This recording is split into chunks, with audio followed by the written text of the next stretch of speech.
Hello everyone, welcome to this live lecture.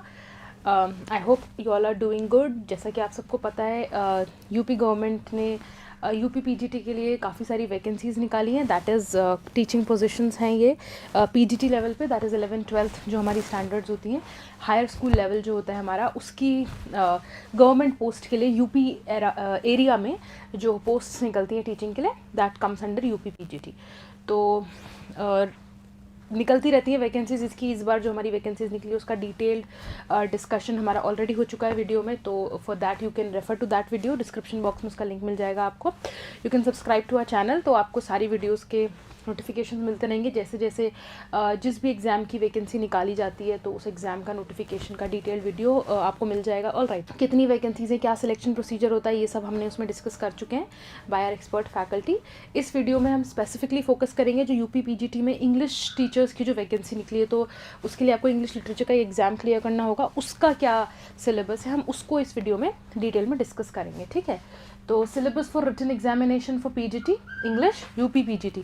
तो English की as an English teacher अगर आपको you are interested to work, तो उसके लिए आपको ये एग्ज़ाम क्लियर करना होता है. तो उसका सिलेबस का ये डिटेल डिस्कशन हम यहाँ करेंगे कि पैटर्न क्या रहेगा, प्रिपरेशन स्ट्रैटेजी क्या होनी चाहिए एग्ज़ाम क्लियर करने की, किस तरह के क्वेश्चंस आ सकते हैं, क्या मतलब सिलेबस का डिवीजन रहेगा, वो सारी चीज़ें हम डिस्कस करते हैं. All right, so let's begin. तो सबसे पहले दो पार्ट्स में डिवाइडेड है हमारा सिलेबस, सेक्शन 1, सेक्शन 2. सेक्शन 1 जो है वो लैंग्वेज है. दैट इज़ इसमें हमारा ग्रामर, रीडिंग और लैंग्वेज वाला पार्ट आएगा. और सेक्शन 2 हमारा लिटरेचर है. ठीक है, तो सेक्शन 1 जो लैंग्वेज है उसके टॉपिक्स आप देख सकते हो. सबसे पहले अनसीन पैसेज फॉर कॉम्प्रहेंशन, ये हमारा रीडिंग पार्ट होता है, जिसके अंदर की जो जैसे एग्जाम्स में स्कूल्स में भी होता था कि एक पैसेज आ जाएगा एग्जाम में, पोइट्री आ जाएगी, आपको उसका कॉम्प्रहेंशन करना है. उस पोइट्री से रिलेटेड काफ़ी सारे क्वेश्चंस आएंगे फिर आपके पास, आपको उनका एनालिसिस करना है. तो वो इसमें होता है, तो that comes under unseen passage. ठीक है, तो आपको एक पोइट्री आएगी, कोई भी उसमें से वर्ड मीनिंग आपको बताना होगा, या फिर कोई पर्टिकुलर लाइन दे देंगे उस पोइट्री की या उस पैसेज की या ऐसे की, उसका आपको मीनिंग बताना होगा. कई बार टाइटल के लिए आ जाता है कि जो भी आपने अभी ऐसे पढ़ा उसका टाइटल आपको क्या रखना लाइक सूट करेगा, ये चीज़ें आपको. तो इस तरह के क्वेश्चंस आते हैं रीडिंग कॉम्प्रहेंशन में. देन हमारा ग्रामर पार्ट है, usages, tense, spelling, punctuation, narration, vocabulary and idioms and phrases. ठीक है, तो इसके अंदर हमारा वही रहेंगे ग्रामर क्या कि टेंसेस जो होते हैं हमारे वो आएगा, सेंटेंस पैटर्न्स होते हैं, जो हमारा जैसे सब्जेक्ट, प्रेडिकेट, ऑब्जेक्ट है, कॉम्प्लीमेंट है, कहाँ पे लगता है, क्या लगता है, कौन से टेंसेस के रूल्स अप्लाई होते हैं, मॉडल्स हम कैसे अप्लाई करते हैं. देन पंक्चुएशन मार्क्स बहुत इंपॉर्टेंट पार्ट है इस सिलेबस का, कि बिकॉज पंक्चुएशन बहुत इफेक्ट करता है कि हमारी लैंग्वेज का क्या इम्पैक्ट पड़ रहा है, कैसे सामने वाला हमारी लैंग्वेज समझ पा रहा है, नहीं समझ पा रहा है. पंक्चुएशन का बहुत रोल होता है. ठीक है, तो पंक्चुएशन मार्क्स की नॉलेज जो है कि एक्सक्लेमेशन मार्क कहाँ आता है, कॉमा किस जगह लगाते हैं, क्या मीनिंग डिलीवर होता है जब हम कॉमा यूज़ कर रहे हैं, क्या मीनिंग डिलीवर होता है सेमी कॉलन यूज़ कर रहे हैं, फुल स्टॉप क्या है, एक्सक्लेमेशन क्वेश्चन अलग अलग जगहों पे अलग अलग यूज़ होते हैं. तो वो आपको होना चाहिए. उस तरह के क्वेश्चंस आते हैं. Vocabulary, idioms and phrases. Idioms and phrases में बहुत जो कॉमन एक पैटर्न है क्वेश्चन पूछने का कॉम्पिटिटिव एग्जाम्स में, वो ये होता है कि आपको इडियम दे दिया गया और आपको 4 ऑप्शन दिए, उसमें से आपको मीनिंग चूज़ करना है कि इस इडियम का क्या मीनिंग होता है, तो वो आपको चूज़ करना है. फ्रेजेस का एक कॉन्सेप्ट होता है, इसी तरह फ्रेजेस होते हैं कि फिलअप्स दे दिए जाएंगे आपको, कि आपको एक ब्लैंक दे दिया और आपको 4 फ्रेजेस दिए, आपको सबसे सूटेबल जो फ्रेज़ है वो जो यहाँ पे यूज़ हो सकता है वो उसमें अप्लाई करना है. तो इस ग्रामर में क्या होता है कि देखो, आपको एक तो बेसिक नॉलेज होनी चाहिए, जो अपने फाउंडेशनल वर्ड पार है उसका क्या, वर्ड पैटर्न्स, जो सेंटेंस पैटर्न्स होते हैं कि नाउन हो गया, एडवर्ब, एडजेक्टिव्स हमारे कहाँ पे क्या अप्लाई होता है, प्रीपोजिशंस कैसे हम यूज़ करते हैं, एडजेक्टिव्स, एडवर्ब्स जो हैं अलग अलग time, adverb of time, adverb of manner, adverb of place, ये सारा हमारा डिफरेंट पार्ट्स होते हैं. तो लैंग्वेज में वो कब और कैसे यूज़ होते हैं. सबसे इंपॉर्टेंट जो यहाँ पे रहता है, एक तो बेसिक अंडरस्टैंडिंग तो डिस्कस कर लिया हमने. जो दूसरी सबसे इंपॉर्टेंट चीज़ होती है वो होती है एक्सेप्शंस. एक्सेप्शंस मतलब जब भी हम ग्रामर पढ़ते हैं, तो जब भी हम कोई रूल पढ़ते हैं, तो हमेशा रूल के बाद हमें ये पढ़ाया जाता था कि दीज आर द एक्सेप्शंस, कि यहाँ पे ये रूल नहीं लगेगा. और ज़्यादातर क्वेश्चंस ना एक्सेप्शंस में से ही आते हैं. जैसे फॉर एग्जाम्पल यू है, अब यू कहने को तो सिंगुलर है, मतलब मैं जिस किसी और से बात करूँ आप, तो यू मतलब आप, कहने को तो ये सिंगुलर है, लेकिन जब हम इसके साथ वर्ब यूज़ करेंगे तो हम इसके साथ आर यूज़ करेंगे, हम कभी इसके साथ इज़ यूज़ नहीं करेंगे। क्यों यूज़ नहीं करेंगे is? This is a rule कि यू के साथ आर यूज़ होता है, हालांकि यू एक सिंगुलर है और आर हमेशा प्लूरल के यूज़ होता है, but for with you we use are. तो ये एक रूल है हमारा, ठीक है। अब इस तरह के जो एक्सेप्शनल रूल्स होते हैं वो बहुत इंपॉर्टेंट हो जाते हैं जब कॉम्पिटिटिव एग्जाम का की बात होती है, ठीक है। तो वो आपको पता होने चाहिए, आपको फेमिलियरिटी होनी चाहिए। टेंसेज हो गए, टेंसेज में भी फिलअप्स के पैटर्न पे क्वेश्चंस आते हैं कई बार। आपको आइडेंटिफाई करना होगा कि एक सेंटेंस आपको दिया हुआ है, आपको आइडेंटिफाई करना है कि इसमें जो टेंस यूज़ हुआ है वो गलत है या सही है, ठीक है। ये भी एक कॉमन बहुत पैटर्न है। तो यूजेज हो गया टेंसेस, स्पेलिंग्स के ऊपर, जिसमें कि आपको करेक्ट गलत स्पेलिंग दे दी गई क्वेश्चन में और आपको 4 ऑप्शन में चूज़ करना है कि कौन सी स्पेलिंग सही है। तो इस तरह के क्वेश्चंस, तो ये हमारा पैटर्न रहता है लैंग्वेज का, ठीक है। ज़्यादा हम इसमें फोकस करेंगे हमारा जो एक्सेप्शनल पार्ट है, ठीक है। जो ऐसे रूल्स है जो कि काइंड ऑफ हम उनको अलग से थोड़ा फोकस की उन्हें ज़रूरत है, वो सारा हमने हमारी जो वीडियो सीरीज में कवर किया है। सारे इस तरह के जो रूल्स हैं, ऑलमोस्ट 60-70 आवर्स का आपको पूरा कंप्लीट पैकेज मिलेगा सिर्फ ग्रामर को डेडिकेटेड, ठीक है। तो उससे आपकी सारी ग्रामर कवर हो जाएगी, बेसिक से लेकर एडवांस लेवल तक की, ठीक है। तो your grammar will be covered in that ना। ये हमारे सेक्शन 1 की बात हो गई। अब आते हैं हम सेक्शन 2 पे। इसमें हमें थोड़ी डिटेल्ड स्टडी करनी, क्योंकि literature is a little wide, ठीक है। सेक्शन 2 को भी उन्होंने 2 पार्ट्स में डिवाइड किया है। A is forms of literature and figures of speech, और number 2 is authors and works, ठीक है। Forms of literature and figures of speech में हमारे क्या आएंगे? Literary devices. लिटरेरी डिवाइसेस या फिगर्स ऑफ स्पीच होते हैं, जैसे पर्सोनिफिकेशन क्या होता है, सिमिली क्या है, सिनेक्डो क्या है, एलिट्रेशन क्या होता है, अलग अलग जो इस तरह के लिटरेरी डिवाइसेस होते हैं जो हम यूज़ करते हैं, वो हमारे उनकी हमें नॉलेज होनी चाहिए। That comes in number 1, that is forms of literature and figures of speech, ठीक है। तो इसमें आपको पता होना चाहिए। देन फॉर्म्स ऑफ लिटरेचर में हमारा देखिए कि पोइट्री क्या होती है, पोइट्री के कितने टाइप्स है, सोनेट क्या होता है, ओड क्या होता है, ठीक है। ये जो डिफरेंट टाइप्स हैं हमारी पोइट्री के, वो आपको पता होना चाहिए। तो that all like definition kinds of thing, theoretical जो पार्ट है लिटरेचर का, that comes in section A. So for that we have a very separate series, जिसमें हमने बहुत सारे जो कॉमन और इम्पॉर्टेंट लिटरेरी टर्म्स है उन पर डिस्कशन किया। तो जब आप लिटरेरी टर्म्स पढ़ते हो तो आपको क्या पता होना चाहिए? सबसे पहले तो आपको उसका मीनिंग पता होना चाहिए कि ये लिटरेरी टर्म मीन क्या करता है, ठीक है। दूसरी चीज़ आपको ये पता होना चाहिए कि वो लिटरेचर में अप्लाई कैसे होता है, ठीक है। कैसे दूसरे राइटर्स ने, पोएट्स ने उसको अप्लाई किया है, या फिर यू एज अ राइटर अगर उसको अप्लाई करना चाहते हो तो आप कैसे अप्लाई कर सकते हो। तो मीनिंग पता होना चाहिए, कहाँ से आया, किसने ये टर्म दिया। जैसे हमारे स्ट्रीम ऑफ कॉन्शियसनेस हो गया, ठीक है। अब ये टर्म किसने दिया है, कहाँ से आया है, साइकोलॉजी का क्या रिले देना है, लिटरेचर में किन किन राइटर्स ने इस पर्टिकुलर लिटरेरी डिवाइस को यूज़ किया है, देन उन्होंने कैसे यूज़ किया है, उन्होंने अपने किस वर्क में यूज़ किया है, ये भी आपको थोड़ा बहुत आइडिया होना चाहिए इसका, ठीक है। तो लिटरेरी टर्म्स बहुत सारे हैं, उनकी पूरी एक लिस्ट हमने प्रोवाइड की अपने PDF नोट्स में, आपको उनका डेफिनेशन के साथ, एक्सप्लेनेशन के साथ पूरा आपको मिल जाएगा, ठीक है। तो जो इंपॉर्टेंट है specifically exam point of view से, उनका हमने बहुत ज़्यादा डिटेल डिस्कशन किया है। And some of them are like exam point of view से इंपॉर्टेंट नहीं है, पर आपको समझने के लिए इंपॉर्टेंट है, ताकि आपको एक बेटर अंडरस्टैंडिंग हो लिटरेचर की, तो वो भी हमने कवर किए, ठीक है। So you need to understand this like the meaning, the concept and the application. तो यहाँ पे दोनों चीज़ें आ जाती है कि आपको समझ में भी आना चाहिए पर्सोनिफिकेशन है, आपको पता होना चाहिए कि पर्सोनिफिकेशन होता क्या है और उसको अप्लाई कैसे करते हैं, या कौन कौन से राइटर्स ने कैसे कैसे अप्लाई किया है, जो फेमस राइटर्स हैं।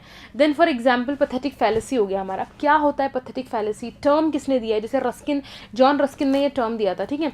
इसका मतलब क्या होता है? इसका मतलब होता है जो हमारा इमोशनल जो सेल्फ है, हमारा इनर जो हमारी फीलिंग्स हैं, वो हमारे बाहर के जो वर्ल्ड है, जो हमारा फिजिकल वर्ल्ड है, उससे जब हमें लगता है कि रिलेट कर रही है। जैसे अगर मैं सैड हूँ और बारिश हो रही है तो मुझे लगेगा कि द स्काई इज सैड। तो मेरा जो इनर सेल्फ है, कई बार होता है ना कि जो हम जो फील कर रहे होते हैं हमें लगता है कि मौसम भी वैसा उसी से रिलेट। फॉर एग्जाम्पल अगर कोई खुश है और बारिश हो रही है तो उसको लगेगा नहीं द रेन ऑफ हैप्पीनेस। अगर कोई दुख है और बहुत सारे ऐसे म्यूजिक होता है ऐसा, बहुत सारी इस तरह की लिरिक्स भी हमारे कॉमन है कि someone is crying and rain is happening, होता है ना, स्काई इज क्राइंग, इस तरह से। तो हमारा तो ये होता है पैथेटिक फैलेसी कि आप जो फील कर रहे हो अपने इमोशनल जो आपका स्टेट है, वही आपको लग रहा है कि बाहर का भी आपको लग रहा है। ऐसा होता नहीं है ऑब्वियसली। यू कैन रिलेट कि आपका इनर जो सेल्फ है वही बाहर है, तो इसको पैथेटिक फैलेसी कहते हैं। ये तो इसका बेसिक कंसेप्ट हो गया, जॉन रस्किन ने टर्म दिया, ये हमने डिस्कस कर लिया। अब इसको लिटरेचर में अप्लाई कैसे करते हैं, ठीक है, वर्ड्सवर्थ ने इसको कैसे अप्लाई किया, कीट्स ने इसको कैसे अप्लाई किया, विक्टोरियन पोइट्स ने इसको कैसे अप्लाई किया, ये भी हमें पता होना चाहिए, ठीक है। तो ये सारी चीज़ें हम कवर करेंगे अपना forms of literature and figures of speech में। नाउ नेक्स्ट जो हमारा पार्ट नंबर 2 है लिटरेचर का सब्जेक्ट का, यूपी पीजीटी के एग्जाम में जो हमारा सिलेबस है उसके अंदर इन्होंने कुछ राइटर्स की लिस्ट दी है, ठीक है। अब एक बार हम नंबरिंग कर लेते हैं इनकी कि कितने राइटर्स हैं। 17 सी, तो 17 राइटर्स हैं यहाँ पे। अब ये जो 17 राइटर्स हैं ये अलग अलग एजेस को बिलोंग करते हैं, अलग अलग कंट्रीज़ को बिलोंग करते हैं, बट इस सिलेबस में हमें सारी कंबाइंड मिक्सड अप लिस्ट दी हुई है। तो पहले सबसे पहले मैं क्लासिफिकेशन कर देती हूँ ताकि आपकी प्रिपरेशन में थोड़ा हेल्प हो जाए, ठीक है। सबसे पहले हम एक ग्रुप बना लेते हैं कि किन किन ग्रुप्स को बिलोंग करते हैं, क्योंकि अगर हमें पता होगा तो हम कलेक्टिवली स्टडी करेंगे तो बेटर अंडरस्टैंडिंग हो सकती है। सबसे पहले Wordsworth, John Keats, Charles lamb और शेली, जो ये 4 राइटर्स हैं 1 to 4, वो बिलोंग करते हैं हमारे रोमांटिक एरा को, जो था 1798 से लेके 1837 तक। तो ठीक है, तो ये चारों हो गए हमारे रोमांटिक एरा के राइटर्स, जिसमें से वर्ड्सवर्थ, कीट्स और शेली पोएट्स हैं और चार्ल्स लैम्ब एसेइस्ट हैं, जो एसेज लिखते थे, ठीक है। पोएट्री भी लिखी है पर ज़्यादा फेमस इनके एसेज हैं। उसके बाद हमारे राइटर्स हैं Charles Dickens, Matthew Arnold, Alfred Tennyson और थॉमस हार्डी। ये हमारे जो 4 राइटर्स हैं ये बिलोंग करते हैं 5 to 6 जो हमारे राइटर्स हैं ये बिलोंग करते हैं हमारे विक्टोरियन एज को। विक्टोरियन एज कब है हमारी? 1837 से लेकर 1901 तक होती है हमारी विक्टोरियन एज, ठीक है। तो 5 से लेकर 8 तक, sorry not 6, 5 to 8। All right, I hope it's clear and legible to you all. 5 to 8, तो 1 2 3 4 they belong to romantic era. Charles Dickens, Matthew Arnold, यहाँ स्पेलिंग मिस्टेक है, Matthew Arnold, Alfred Tennyson and Hardy, they belong to Victorian age, जिसमें से Dickens और Hardy are the major novelist और Matthew Arnold और Alfred Tennyson poets हैं। और Arnold एक लिटरेरी क्रिटिक भी थे। क्रिटिक और पोएट में क्या डिफरेंस होता है? पोएट होता है या नॉवलिस्ट होता है जो लिटरेरी प्रोडक्शन करता है, मतलब पोएट्स पोएट्री लिखते हैं, नॉवलिस्ट नॉवल लिखते हैं, ड्रामेटिस्ट ड्रामा लिखते हैं। क्रिटिक क्या होता है? क्रिटिक होता है जो लिटरेचर को एनालिसिस करता है, मतलब उसको इंटरप्रेट करता है कि वो क्या उसकी पॉजिटिव्स हैं, क्या नेगेटिव्स हैं, क्या उसके स्ट्रॉन्ग पॉइंट्स हैं, क्या उसके वीक पॉइंट्स हैं। ये जो एनालिसिस का काम होता है ये होता है क्रिटिक का। तो मैथ्यू आर्नल्ड इंपॉर्टेंट पोएट तो है ही, साथ के साथ वो एक बहुत इंपॉर्टेंट लिटरेरी क्रिटिक भी है, और वो भी विक्टोरियन एज को बिलोंग करते थे, ठीक है। तो 1 2 3 4 belongs to romantic, 5 6 7 8 belongs to Victorian age. इसमें से टी.एस. एलियट जो है 9th number, he belongs to modern age, ठीक है। T S. Eliot belongs to modern age, number 9। उसके बाद हमारा 10 कमला दास, 11 मुल्कराज आनंद, नसीम एस्किल, ये तो 10 11 12, 10 to 12 belongs to Indian literature, ठीक है। तो ये थोड़ा क्लासिफिकेशन होके अब आपको प्रिपरेशन में इजी हो जाएगा, क्योंकि आप ग्रुप वाइज इनको पढ़ सकते हो। तो मैंने इनके कुछ ग्रुप्स में डिवीजन कर दिया। तो 1 to 4 romantic, 5 to 8 Victorian, 9th is modern age, then Kamala Das, Mulk Raj Anand, Nissim is from Indian literature. Now 13th Frost, 14th Walt Whitman, 15 Ernest Hemingway, William Faulkner and William Shakespeare. यहाँ से हम लेंगे 13 से लेके 16 तक, ये हमारे अमेरिकन राइटर्स हैं, ठीक है। 13 to 16 is American, all right.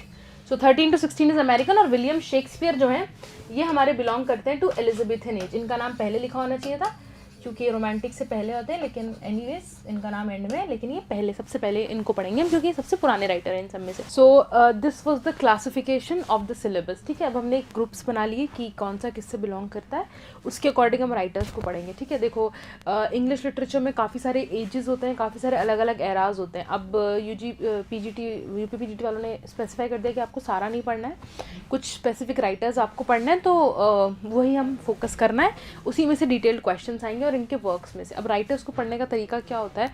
सबसे पहले हम ये पढ़ते हैं कि राइटर कौन सी एज को बिलोंग करता है या कौन सी कंट्री को बिलोंग करता है, इसीलिए मैंने कंट्री वाइज आपको ग्रुपिंग कराई है, ठीक है। तो पहले जैसे फॉर एग्जांपल हम वर्ड्सवर्थ के बारे में पढ़ेंगे, तो वर्ड्सवर्थ के बारे में पढ़ेंगे कि कौन सी एज को बिलोंग करते हैं, तो ये रोमांटिक एज को बिलोंग करते हैं। फिर इन्होंने क्या क्या इंपॉर्टेंट वर्क्स लिखे हैं वो हमें पता होने चाहिए, उनके वर्क्स की क्या क्या सेंट्रल थीम्स थी वो हमें पता होनी चाहिए, अगर उनके कोई फेमस कैरेक्टर्स हैं उनके वर्क्स के वो हमें पता होने चाहिए, ठीक है। तो उनके वर्क्स का एनालिसिस, उनके वर्क्स किन थीम्स पे होते थे, क्या उनकी पोइट्री में ज़्यादातर रिपीटेटिव थीम्स होती थी, एनालिसिस करेंगे उसका हम। तो और कुछ उनके इंपॉर्टेंट वर्क्स हैं उनको हम डिटेल में डिस्कस करेंगे, ठीक है। तो ऐसे हमारा वर्ड्सवर्थ कवर हो जाएगा। तो इस तरह हम सारे राइटर्स को कवर करेंगे। तो पहले हमें थोड़ा सा आइडिया ये भी होना चाहिए कि वो जिस पीरियड को बिलोंग करते हैं उसके बारे में। तो जैसे यहाँ पे मैं रोमांटिक पीरियड के बारे में आपको थोड़ा बहुत ठीक है आइडिया होना चाहिए। फिर उसके बाद रोमांटिक पीरियड के बारे में आइडिया हो जाएगा, तो आपके लिए ईजी हो जाएगा पढ़ना वर्ड्सवर्थ, कीट्स, लैम्ब और शेली को, क्योंकि फिर आपको पता है कि ओवरऑल एज की कैरेक्टरिस्टिक्स आपको पता है, आप राइटर के बारे में पढ़ सकते हो, फिर उनके वर्क्स के बारे में पढ़ सकते हो। वर्क्स में भी एक होता है फैक्चुअल डिटेल और एक होता है एनालिटिकल डिटेल। फैक्चुअल डिटेल में आता है कि कब पब्लिश हुआ, किसने पब्लिश किया, कौन से ईयर में पब्लिश हुआ, या ऐसी कुछ बहुत सारी डिटेल्स होती हैं। कई बार जो पोएट होते हैं उन्होंने अपना बहुत वर्क्स किसी को डेडिकेट कर रखा होता है, कई बार किसी के साथ कोलैबोरेशन में वर्क लिखा होता है। तो ये सारी जो डिटेल्स हैं ये आपको पता होनी चाहिए।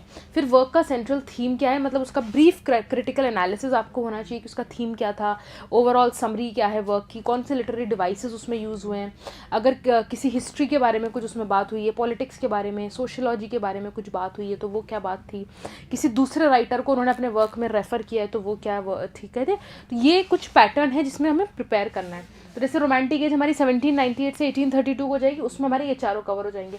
तो विक्टोरियन एज में हमारे जैसे डिकेंस और हार्डी, ये दोनों जो है वो नॉवलिस्ट हैं, तो इनकी नॉवेल्स में से जो कॉमन पैटर्न है क्वेश्चन पूछने का वो ये होता है, स्टोरी तो पता होनी चाहिए, नॉवेल की स्टार्टिंग लाइंस जो होती है ना, ये क्लासिकल वर्क्स में आते हैं इन दोनों के वर्क्स, स्टार्टिंग लाइंस पे कई बार क्वेश्चन आ जाता है। इन नॉवेल्स के कैरेक्टर्स पे कई बार बहुत क्वेश्चन आते हैं, ठीक है। जैसे चार्ल्स डिकन का वर्क है ग्रेट एक्सपेक्टेशंस, उसका जो मेजर कैरेक्टर है वो है पिप, ठीक है।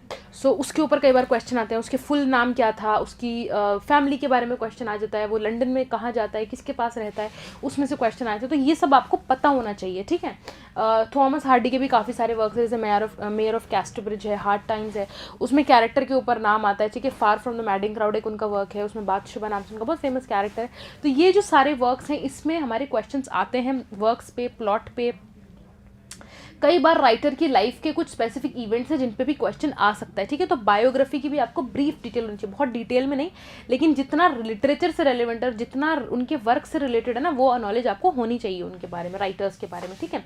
टी.एस. एलियट बहुत इंपॉर्टेंट राइटर है, मॉडर्न एज के राइटर भी हैं, क्रिटिक भी हैं, पोएट भी थे, ड्रामेटिस्ट भी थे, ठीक है। तो इनके वर्क्स को डिटेल में हमने पढ़ना है, ठीक है। इनके कुछ वर्क्स हैं जैसे वेस्टलैंड हो गया, इनकी एक डिटेल एपिक पोइट्री है इनकी वेस्टलैंड, वो हमें पढ़नी है डिटेल में।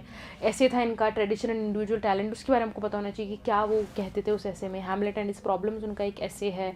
प्रूफ्रॉक नाम से the love song of J Alfred Prufrock उनकी एक पोइट्री है, ठीक है। और तो इस तरह के इनके बहुत सारे वर्क हैं। Bishop scandals, murder in the cathedral इनका वर्क है, ठीक है। तो ये सारे जो वर्क्स हैं ये आपको पता होना चाहिए कब लिखे थे, क्या इसका एनालिसिस है, तो ये आपको पता होना चाहिए। लेकिन जब आप पढ़ो तो आप ये प्लीज़ ध्यान रखना कि कितना पता होना चाहिए। कई बार स्टूडेंट्स क्या गलती करते हैं कि कुछ टॉपिक्स को इतना डिटेल में पढ़ लेते हैं जितनी की ज़रूरत नहीं थी, ठीक है। तो अभी आप एग्ज़ाम पॉइंट ऑफ व्यू से पढ़ो, अभी हमारा जो मकसद है पढ़ने का वो जानना नहीं है चीज़ों को, नहीं वो भी मकसद होना चाहिए ऑब्वियसली, लेकिन जब हम किसी एग्ज़ाम के लिए प्रिपेयर करते हैं तो हमारा मेन पॉइंट ऑफ व्यू ये नहीं होना चाहिए कि मुझे नॉलेज चाहिए, मुझे वो नॉलेज चाहिए जो मेरे एग्ज़ाम के लिए रेलिवेंट हो। तो जिस तरह के क्वेश्चन आते हैं उसी तरह से पढ़ो। अब जैसे मैंने बोला एलियट बहुत इंपॉर्टेंट है, उसका ये मतलब नहीं है कि आप एलियट के सारे वर्क्स उठाओ और उनको डिटेल में पढ़ने बैठ जाओ, क्योंकि अगर आपने ऐसा किया तो आप बाकी सारे कोर्स को कवर नहीं कर पाओगे, इतना टाइम ही उसमें निकल जाएगा, ठीक है। तो आपको अपने वक्त को बहुत स्मार्टली उसको मैनेज करना है कि आप इस तरह से मैनेज करो कि जो इंपॉर्टेंट चीज़ें हैं वो आपकी कवर हो जाएं, सिलेबस के जो इंपॉर्टेंट मेजर पार्ट्स हैं वो आपके कवर हो जाएं, और आप सारी चीज़ों में थोड़ा थोड़ा पढ़ो, कुछ भी आपका छूटे नहीं सिलेबस में, ठीक है। तो तभी आप एक आपकी चांसेस बढ़ जाते हैं कि आप वो एग्ज़ाम क्लियर कर पाओगे, जिस पोस्ट के लिए आप फाइट कर रहे हो वो आप अचीव कर पाओगे, ठीक है। So that is very important. तो proper guidance is very important when you are studying, and you can do it from previous paper analysis करो, सिलेबस एनालिसिस जैसे हम कर रहे हैं इस तरह सिलेबस एनालिसिस करो, प्रीवियस पेपर एनालिसिस करो। अगर आप हमारा ऐप डाउनलोड करोगे तो आपको उसमें मिलेंगे कि डेमो लेक्चर्स मिलेंगे आपको, मिले उसमें आपको डिविजन्स मिल जाएगा कि कैसे कैसे हमने अपने लेक्चर्स को डिवाइड किया है अकॉर्डिंगली ना, तो उससे प्रिपरेशन में क्या है स्टूडेंट्स को हेल्प होती है। फिर साथ में PDF notes will be available to you, PDF में आपको क्वेश्चन बैंक मिलेगा, मॉक टेस्ट हमारे रेगुलरली होते रहेंगे, तो उससे आपको पूरा आइडिया हो जाएगा कि आपको कितना पढ़ना है, किस टॉपिक में आप लैक कर रहे हो, किस टॉपिक में आपको और मेहनत की ज़रूरत है, किस टॉपिक में आप लाइक स्ट्रॉन्ग आप ठीक वर्क कर रहे हो, तो वो आपका ऐसे कवर हो जाता है। ठीक है, तो दैट इज़ इन, तो ये हमारा विक्टोरियन एज हो गया, देन टी.एस. एलियट मॉडर्न हो गया, देन ये कमला दास, मुल्कराज आनंद, निस्सिम एस्किल, ये 3 हमारे इंडियन राइटर्स हैं, अलग अलग टाइम पीरियड को बिलोंग करते हैं ये। ठीक है, उसके अकॉर्डिंग पढ़ने से कमला दास ने नॉवल भी लिखी है लेकिन पोइट्री के लिए वो ज़्यादा फेमस है। मुल्कराज आनंद अपनी नॉवेल्स के लिए फेमस है, उनकी बहुत फेमस नॉवल है द अनटचेबल्स, उसको डिटेल में हमें पढ़ना है। जैसे मैस्किल की भी पोइट्री के लिए ही इज़ फेमस। तो ये जो राइटर्स हैं इनके इंपॉर्टेंट वर्क्स हो गए। जैसे कमला दास है, उनकी ऑटोबायोग्राफी थी माई स्टोरी, तो इस पर क्वेश्चन आ सकता है कि उनकी ऑटोबायोग्राफी के बारे में। उनकी पोइट्रीज में काफ़ी सारी एन इंट्रोडक्शन है, उनकी बहुत फेमस पोइट्री है, डांस ऑफ द यूनक्स है उनकी बहुत फेमस पोइट्री, तो इन पर क्वेश्चन आने की प्रोबेबिलिटी होती है। ठीक है, अब क्योंकि एग्जामिनिंग बॉडी ने आपको पर्टिकुलर राइटर का ही नाम दे दिया है ना, तो इसलिए अब आपको राइटर को थोड़ा डिटेल में पढ़ना पड़ेगा। All right, Robert Frost, Whitman, Ernest Hemingway, Faulkner, ये 4 हमारे अमेरिकन राइटर्स हैं, जिसके अंदर की Frost is majorly famous for its poetries. जैसे इनकी पोइट्री है apple picking, birches, road not taken. ठीक है, ये सारी इनकी इंपॉर्टेंट पोइट्री, जिसमें कि डायरेक्ट क्वेश्चन भी आता है, आपको लाइन उठा के दे दी पोइट्री में से और आपको उसका मीनिंग बताना है, या फिर आपको एक लाइन उठा के दे दी, उसमें से बीच में एक वर्ड मिसिंग है, फिल इन द ब्लैंक है, 4 ऑप्शन दिए, आपको उसमें से एक वर्ड चूज करना है। Okay, so this can happen in your this kind of question can come. All right, Ernest Hemingway and William Faulkner, इनका भी क्योंकि ये जो लोग थे, अब ये क्योंकि 20th सेंचुरी राइटर्स है, इस टाइम पे Nobel prize, Booker prize, PEN award, इस तरह के पुलित्ज़र अवार्ड, ये सारे अवार्ड्स मिलने लग गए थे। ठीक है, तो आपको इनकी ये डिटेल्स ही पता होनी चाहिए कि किसको कौन सा अवार्ड मिला, किस ईयर में मिला, किस वर्क के लिए मिला। जैसे अर्नेस्ट हेमिंगवे को नोबेल प्राइज़ मिला था तो कब मिला था, इनको पुलित्ज़र प्राइज़ मिला था तो कब मिला था, कौन से ईयर में मिला था और कौन से वर्क के लिए मिला था, क्योंकि स्पेसिफिक वर्क के लिए मिलते हैं। ठीक है, पुलित्ज़र अवार्ड्स, तो कौन से वर्क के लिए मिला, कब मिला, ये डिटेल्स भी बहुत इंपॉर्टेंट है, क्वेश्चन यहाँ से आ सकता है। ठीक है, लास्ट हमारे William Shakespeare. As you all know, William Shakespeare is the most important writer of English literature. तो इनका सबसे पहले होना चाहिए था, क्योंकि एलिजाबेथन पीरियड को बिलोंग करते थे, जो कि 15-16 सेंचुरी के अराउंड था। ठीक है, तो विलियम शेक्सपियर का जब हम वर्क करेंगे तो हमें इन डिटेल एनालिसिस करना है। अब विलियम शेक्सपियर के वर्क्स के 2 पार्ट हैं, एक है उनकी पोइट्री, एक है उनका ड्रामा। तो उनकी पोइट्रीज़ के बारे में कि उन्होंने सोनेट्स लिखे थे, 144 उनके सोनेट्स थे, तो वो क्या उनके सोनेट्स का थीम है, किसको डेडिकेटेड थे, 2 लोग थे जिनको वो डेडिकेटेड थे, black lady and fair youth and black lady. ठीक है, 2 लोगों को डेडिकेटेड थे। अब ये लोग रियल थे या नहीं थे, ठीक है, उस पर बहुत डिटेल्ड कंट्रोवर्सीज हैं। देन उसके अलावा क्या उनकी सोनेट्स के थीम्स थे, टेक्निक्स वो क्या यूज़ करते थे। शेक्सपियरियन सोनेट बोलते हैं हम, एक स्पेसिफिक सोनेट क्या होता है 14 लाइन्स, लेकिन उस 14 लाइन्स को कैसे कैसे डिवाइड कर रहे हैं इस पर डिपेंड करता है, अलग अलग टाइप ऑफ सोनेट्स। तो शेक्सपियरियन सोनेट होता है कि उसमें 3 क्वार्टरेंस होते हैं, तो 4-4 लाइन के 3 पैराग्राफ होंगे, तो 4 3 ज़ा 12 और बची हुई 2 लाइन्स का नीचे कपलेट होगा, तो 4 लाइन 4 लाइन 4 लाइन और नीचे 2 लाइन। तो क्वेश्चन से बहुत बार आता है कि what is the division of Shakespearean sonnet, तो आंसर है 3 क्वार्टरेंस एंड 1 कपलेट। ठीक है, शेक्सपियर के बारे में बहुत सारे इस तरह के। फिर शेक्सपियर के ड्रामाज, अब उनके ड्रामाज हैं वो डिवाइडेड हैं, उनके ड्रामाज हैं, हिस्ट्री है, उनकी कुछ कॉमेडीज़ हैं, ट्रेजिडीज़ हैं, ट्रेजी कॉमेडीज़ हैं, तो इस तरह उनके वर्क्स डिवाइडेड है। जैसे इनिशियली उन्होंने हिस्ट्री लिखना शुरू करे थे अपने करियर के, फिर वो कॉमेडी लिखना शुरू करा, फिर उन्होंने ट्रेजिडीज़ लिखी और फिर by the end of his career उन्होंने ट्रेजी कॉमेडीज़ लिखना शुरू। अब उनके बहुत सारे ड्रामाज हैं, कौन सा ड्रामा किस जॉनर को बिलोंग करता है, मेजर कैरेक्टर्स क्या थे उनके, मेजर थीम्स क्या थी, उसका एनालिसिस, वो सारा आपको नॉलेज होना चाहिए, क्योंकि Shakespeare obviously we all know it's very important topic, तो please cover it in detail. हमने लेक्चर में भी जब आप देखोगे तो अलग से पूरा आपको सीरीज मिलेगा जहाँ पे हमने शेक्सपियर के बारे में डिस्कस किया, उनके वर्क्स के बारे में डिस्कस किया है, बाकी पोएट्स से ज़्यादा डिटेल में हमने डिस्कस किया क्योंकि ही इज़ वेरी इंपॉर्टेंट। ठीक है, तो ये आपका यूपी पीजीटी का सिलेबस रहता है। I hope this lecture was helpful to you, आपको समझ आ गया होगा सिलेबस का डिवीजन कैसे है, जैसे मैंने ग्रुपिंग्स की है ये वाली, प्लीज़ आप नोट कर लीजिए इसको, it will be helpful to you कि कैसे कैसे राइटर्स को डिवीजन है, क्योंकि ग्रुप करके जब हम स्ट्रक्चर के साथ ऑर्गेनाइज तरीके से पढ़ाई करते हैं तो वो हमारे लिए ज़्यादा हेल्पफुल होती है। क्योंकि कई बार होता है कि हम मेहनत ज़्यादा कर रहे हैं लेकिन रिजल्ट्स कम आ रहे हैं, वो इसलिए होता है क्योंकि हमारा जो पढ़ने का तरीका है वो ऑर्गेनाइज नहीं है, स्ट्रक्चर्ड नहीं है। तो work hard and get enough result, जितना आप हार्ड वर्क कर रहे हो उतने आपको रिजल्ट्स मिले, इसके लिए इट्स वेरी इंपॉर्टेंट कि आप ऑर्गेनाइज तरीके से, प्लान तरीके से स्टडी करो, and that is how we study in our online lectures, जो हमारे you can go to our app for it. बाकी के लेक्चर्स जो हैं, बाकी के प्रीवियस पेपर एनालिसिस वगैरह के लिए आप हमारे यूट्यूब चैनल पर विजिट कर सकते हैं। You will find a playlist where you will find all the courses related to English literature all over India. All right, जो भी कॉम्पिटेटिव एग्जाम्स होते हैं, we cover all the subjects. All right, so I hope this was helpful to you. All the best for your exams, those who are appearing for UP PGT. Happy learning, thank you.